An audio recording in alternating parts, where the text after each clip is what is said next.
পচা না? আজকের মাংসটা কিন্তু একটু স্পেশাল। কেন স্পেশাল অবশ্যই আপনাদের সাথে শেয়ার করতেছি। হ্যালো এভরিওয়ান, আসসালামু আলাইকুম। সবাই কেমন আছেন? আলহামদুলিল্লাহ আমরা সবাই ভালো আছি। আজকের এই বক্সে যে মাংসটা দেখতেছেন এটা কিন্তু সাজিয়ার মামা নিজে হাতে রান্না করেছে। তো রান্না করে এই যে আমাদেরকে বক্সে দিয়েছে।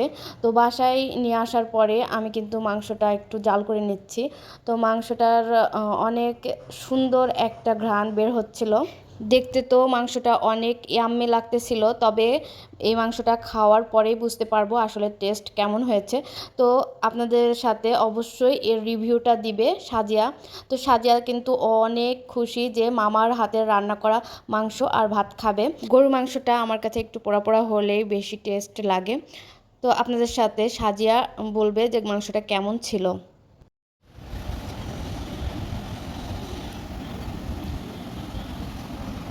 টেস্ট করবো?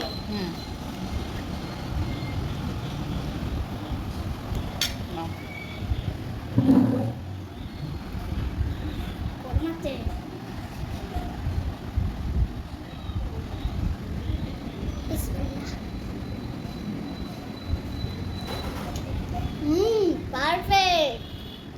সত্যি মজা হয়েছে? সত্যি? বাহ!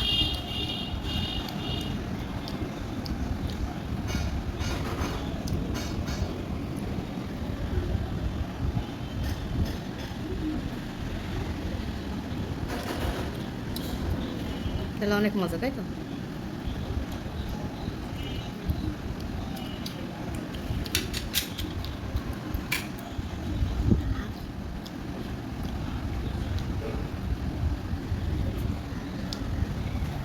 কেবল সাজিয়া গোসল করেছে, তাই না? গোসল করে এসে মামার দেওয়া গোশ ভাত খাচ্ছে, তাই না? মামার হাতের রান্না খাচ্ছে। মামা রান্না করে বক্সে পাঠিয়ে দিয়েছে, আর সাজিয়া সেটা খেয়ে রিভিউ দিচ্ছে। সত্যি ভালো হয়েছে, তাই তো? ওয়াও! আমি তো ভাবলাম পচা হবে। পচা না?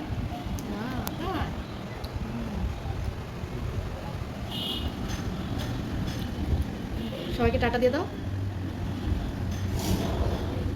সাজার মুখে শুনলেনই যে খাবারের টেস্টটা কেমন ছিল। পরে গিয়ে কিন্তু আমি এই যে খেতে বসেছি। মাশাল্লাহ মাশাল্লাহ অনেক মজা হয়েছে। এর টেস্টটাও দারুণ লেগেছে। আর সাজিয়া তো এরপরেও একবার খেয়েছে, আবারও বলছে যে মামার হাতের মাংস ভাত আবারও আমাকে দাও। খুব মজা লেগেছে তার কাছে। সাজিয়ার মামাকে উদ্দেশ্য করে বলতেছি, আরও মজার মজার খাবার কিন্তু রান্না করে আমাদেরকে খাওয়াতে পারো, কোনো প্রবলেম নাই। আল্লাহ হাফেজ।